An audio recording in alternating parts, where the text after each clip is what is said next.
বন্যা যখন হাজার হাজার মানুষের জীবনকে বিপর্যস্ত করে তুলেছে, তখন মানবতার হাত বাড়িয়ে দিয়ে আসামের বন্যা দুর্গত মানুষদের পাশে দাঁড়াতে ত্রাণ তহবিল সংগ্রহ অভিযানে নেমেছে কৈবর্ত সমাজ কল্যাণ মঞ্চ কাছাড় জেলা কমিটি। সাধারণ মানুষের সহযোগিতায় চলছে ত্রাণ সংগ্রহ।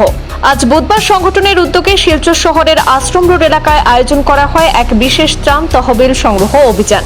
এই কর্মসূচিতে অংশ নেন সংগঠনের সদস্যদের পাশাপাশি প্রাক্তন পৌর কমিশনার রাজেশ দে এবং এলাকার বেশ কয়েকজন যুবক।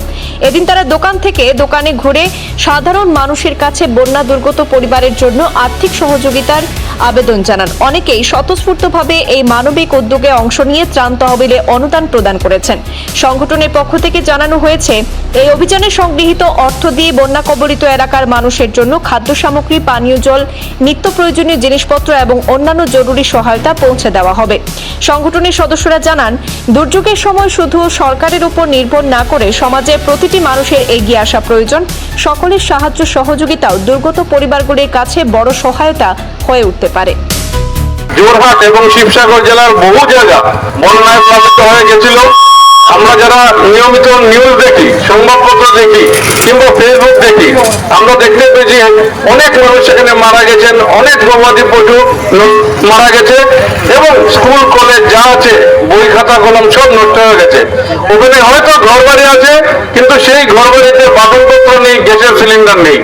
হয়তো স্কুল আছে, কিন্তু সেই স্কুলে যে যাবে বাচ্চা কাচ্চাদের ব্যাগ নেই, খাতা কাগজ কলম নেই।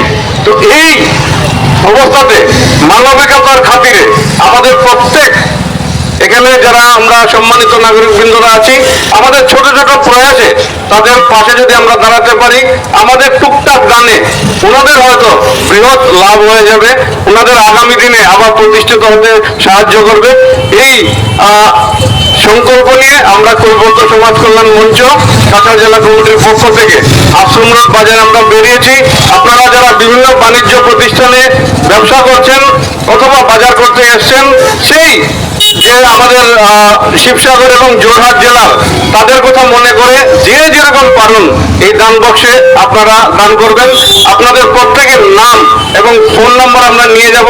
কারা কারা দান করেছেন সেই তথ্য আমরা সংবাদ মাধ্যমে হোক কিংবা আমাদের সোশ্যাল মিডিয়া যোগে হোক, আমরা সেটা যখন ওখানে বিতরণ হবে, আপনার দানের পয়সায় ওখানে হয়তো কোনো রেশন সামগ্রীর বিতরণ হবে অথবা বাচ্চা কাচ্চাদের পড়াশোনার কোনো জিনিস বিতরণ হবে, তখন আপনাকে সেই জিনিসগুলো আমরা শেয়ার করবো, যাতে আপনি মনে মনে তৃপ্তি পান যে আমার ছোট্ট একটি দানে ওখানের একটা বাচ্চার পড়াশোনার খরচ সম্ভব হয়েছে।